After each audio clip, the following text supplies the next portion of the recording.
Anda jangan mendiskreditkan bahwa Pak Jokowi ingin penahanan. Oh tidak, Pak Jokowi dari dulu tidak konsen pada itu. Tetapi kalau kita mendiskreditkan seseorang, mereka penumpang gelap dalam perkara pidana ini. Bisa. Anda pelaku pidana kok. Oke. Anda punya saya bukan pelaku pidana. Klien jelas-jelas kok fitnah kok. Ini disebut pelaku pidana. Ini salah lain. Ini salah. Beliau itu tersangka. Ya masih seseorang disangka. Kita harus menghargai dong asas praduga tidak bersalah. Cukup kok. Dua alat bukti penetapan tersangka. Memfitnah orang lah dan lain-lain sebagainya. Ini nggak benar ini. Kasihan publik tidak benar. Tersangka kasus dugaan fitnah ijazah Joko Widodo, Roy Suryo, kembali mengajukan gugatan pra peradilan untuk yang ketiga kalinya. Kuasa hukum Roy Suryo, Abdul Ghafur Sangaji, di depan awak media mengungkapkan bahwa Roy Suryo telah melakukan gugatan pra peradilan untuk yang ketiga kalinya. Menurut Abdul Ghafur, gugatan pra peradilan untuk ketiga kalinya sudah diterima. Namun registrasi perkara dan hakim yang memimpin sudah terjadwal di sidang yang akan ditetapkan. Abdul Ghafur berharap agar hakim tunggal yang akan memimpin jalannya persidangan pra peradilan nanti akan mengabulkan gugatan dari kliennya tersebut. Saya ingin men-spill dikit aja, bahwa kemarin kami juga sudah mendaftarkan permohonan pra peradilan yang ketiga, sudah keluar nomor registrasi perkaranya, sudah ditunjuk hakim tunggal pra peradilannya, sudah keluar juga jadwal persidangan pra peradilan ketiga. Terkait dengan apa, saya belum bisa menyatakan. Roy Suryo menegaskan alasannya kembali mendaftarkan gugatan sidang pra peradilannya yang ketiga karena ia menemukan fakta-fakta baru dalam proses sidang yang pertama dan yang kedua yang ia telah jalani. Fakta-fakta apa yang ia temukan dalam persidangan? Mari kita lihat. Ini termasuk fakta-fakta persidangan ahli dan tidak ada saksi di pra peradilan yang kedua. Kami mohonkan kepada hakim tunggal itu untuk menggunakan benar-benar pikiran dan kebijakannya, karena hakim itu kalau sudah menyampaikan putusan itu adalah putusan yang harus diikuti oleh semua pihak, dan moga-moga itu akan menjadi keputusan yang terbaik pada hari Senin tanggal 20 Juli tahun 2026 jam 1 siang.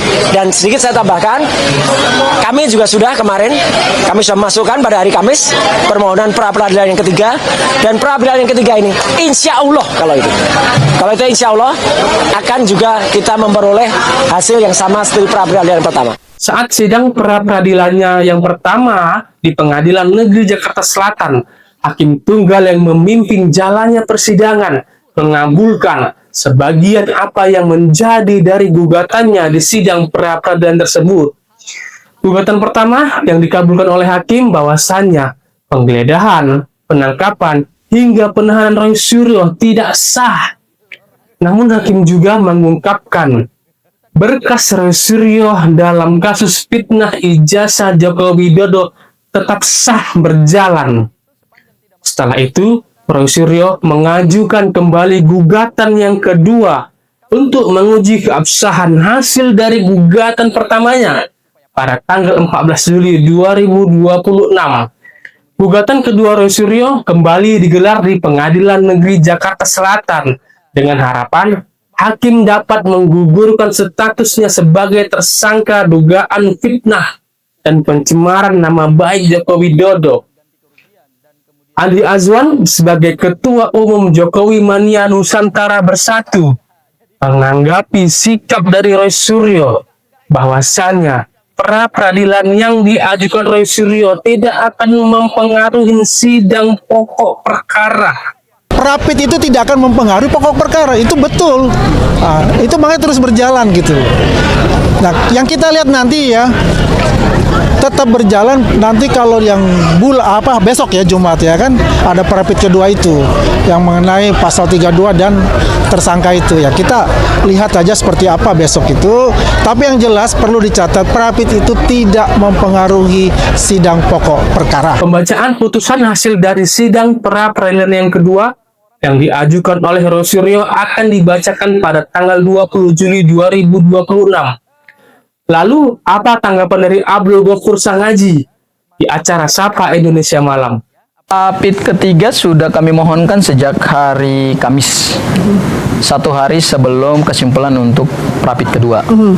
Dan pada prapit ketiga ini tentu objeknya berbeda dengan 2 prapit sebelumnya, Apa itu? yaitu berdasarkan putusan dari prapit pertama. Karena yang dimohonkan pada prapit pertama itu bukan hanya sekedar penangkapan, penahanan, penggeledahan yang harus dinyatakan tidak sah dan melanggar hukum, tetapi juga harus ada ganti kerugian dan kemudian rehabilitasi terhadap nama baik seseorang akibat penangkapan dan penahanan. Karena dalam fakta kita bicara hukum kan fakta. Begitu. Faktanya adalah karena Bang Ade kan bukan para pihak di dalam permohonan pra peradilan, kalau dari jadi sisi para pihak dia gimana, hanya Mas Raji? memantau dari lubang jarum yang kecil gitu loh kan. Oke. iya. Yang kami mohonkan itu pada pra peradilan pertama itu adalah penangkapan, penahanan, penggeledahan. Ketika nanti dikabulkan bahwa dinyatakan tidak sah, melanggar hukum sewenang-wenang, maka kemudian kami ikut sertakan di dalam permohonan untuk rehabilitasi, pemulihan nama baik dan kemudian ganti kerugian. Tapi hakim karena mempedomani KUHP yang baru berkaitan dengan permohonan dari seorang tersangka dalam upaya paksa, dia tidak memutus 2 permohonan ini dalam satu putusan. Karena itu diajukan kembali dalam prapit Karena yang ketiga. dalam pertimbangan hakim mengatakan bahwa terkait dengan permohonan rehabilitasi dan kemudian ganti kerugian, monggo dimohonkan pada Oke. permohonan yang lain. Ini masalah dan teknis tidak boleh lebih dari Oke. Ini bukan masalah teknis. Ini putusan hakim. putusan hakim. Karena Dan kita batasnya terikat 14 hari tadi. Karena kita terikat pada asas namanya asas ius curiano, peradilan yang cepat, sederhana, berbiaya ringan. Ingat, itu berlakunya untuk pemeriksaan pokok perkara. Ini ada kompetensi peradilan lain yang kita sebut lembaga pra peradilan. Lembaga pra peradilan itu tidak akan mengganggu proses persidangan pokok perkara sepanjang ya permohonan pra peradilan masih berlangsung, dan kemudian ketika nanti semua tahapan pemeriksaan permohonan pra peradilan ini selesai, ya kita akan masuk kepada pemeriksaan pokok perkara. Dan untuk menerapkan asas peradilan cepat, sederhana dan berbiaya ringan, kita akan uji di dalam perkaranya Bu Tifa. Apakah Pak Jokowi hadir nggak? Oh pasti. Pak Jokowi hadir nggak? Kalau Pak Jokowi hadir setelah nanti putusan sela, minggu depan ini kan putusan sela. Rasa ketakutan dari tim kuasa hukum Roy Suryo apabila Pak Joko Widodo tidak hadir lagi dalam persidangan. Padahal jelas dalam beberapa pernyataan Pak Joko Widodo, ia akan hadir di persidangan apabila itu diperlukan. Kalau begitu, mari kita lanjut pernyataan dari Ade Dermawan. Setelah putusan sela, berarti 2 minggu lagi, kita lihat 2 minggu lagi adalah masuk proses pembuktian. Karena setelah putusan sela, kalau misalnya eksepsi atau nota perlawanan Bu Tifa diterima, berarti tidak dilakukan proses pemeriksaan terhadap pokok perkara atau tidak Oke. masuk tahap pembuktian. Tetapi ketika nanti Bu Tifa nota perlawanannya ditolak, ya, yang diterima adalah keberatan dari jaksa penuntut umum, berarti masuk kepada pembuktian. Kita menunggu apakah asas peradilan yang cepat, sederhana dan biaya ringan seperti yang tadi disampaikan oleh Sekjen Pradi Bersatu akan diterapkan nggak oleh mereka dalam perkara Bu Tifa. Artinya Pak Jokowi harus hadir 2 minggu lagi.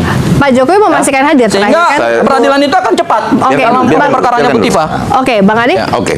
Jadi terkait Pak Jokowi hadir, saya meyakini itu. Kenapa? Karena Pak Jokowi berkali-kali menyampaikan, tidak hanya di pertemuan kami, tapi juga di beberapa media, bahwa beliau juga akan hadir. Ini tidak lagi konsisten ini sama Sekjen Pradi Bersatu. Oke, kenapa singkat-singkat saja? Mereka katakan bahwa Pak Jokowi tidak konsen terhadap upaya paksa penangkapan penahanan. Tetapi ingat, sebelum penangkapan dilakukan dan penahanan dilakukan, mereka telah mengirimkan surat permohonan penangkapan Begini, Bu, upaya paksa terhadap Oke, inilah yang kami lihat. Ini yang kami lihat Sang bahwa Haji. mereka Bung Sangaji, justru sebentar. justru gimana? menegaskan sesuatu yang Bung Sangaji, ini kontradiktif gitu loh. pendapat dari Pak Jokowi. Iya. Ya, bukan pendapat para pelapor lain. Sebentar, Anda jangan mendiskreditkan bahwa Pak Jokowi ingin penahanan. Oh tidak, Pak Jokowi dari dulu tidak konsen pada itu. Tetapi kalau kami atau pelapor lain, ya teman-teman, inginnya ya memang harus dilakukan Oke. penahanan. Dan mereka melakukan upaya untuk memohonkan penahanan. Jadi, Padahal laporan mereka itu jadi- digugurkan oleh jaksa penuntut Oke. umum Jadi dan jangan- tidak masuk dalam surat dakwaan. Jadi jangan Artinya mereka ini penumpang mendiskreditkan gelap. seseorang Mereka penumpang kepada- gelap dalam perkara Wah, pidana tidak ini. bisa. Mereka Hak kami, memaksakan hak kami, laporan warga hukum, negara tapi Indonesia kemudian untuk melaporkan siapapun yang digugurkan melanggar pidana. oleh jaksa penuntut umum. Itu yang Ya. paling penting. Oke. Anda pun Ini- berhak untuk melaporkan siapapun. Ini penumpang gelap. Ya, Dalam Anda perkara pidana berhak ini. melaporkan siapapun. Ya kan? Anda pelaku pidana kok. Oke. Anda punya Saya bukan klien. pelaku pidana. Klien Anda jelas-jelas kok Ngomong-ngomong- fitnah kok. Oke, Ini oke. disebut pelaku pidana. Oke, oke, Ini oke. salah lain. Ini salah. Oke, oke. Fitnah kok. Beliau itu Lagi, tersangka. Ade. Ya, Oke. masih seseorang disangka. Kita harus menghargai dong asas Dua praduga alat tidak bukti bersalah. udah cukup kok. Dua alat bukti penetapan Datang ke tersangka. kuburan memfitnah Tapi orang lah dan lain-lain sebagainya. ini nggak benar ini. kan yang benar. Kasihan Itu yang publik, tidak publik. benar. Bagaimana tanggapan Bapak Ibu dan para penonton sekalian atas pernyataan dari Abdul Ghaffur Sangaji perihal tuntutan mereka yang menuntut rehabilitasi dan ganti rugi pada kliennya? Tulis komentar Bapak Ibu sekalian di kolom komentar.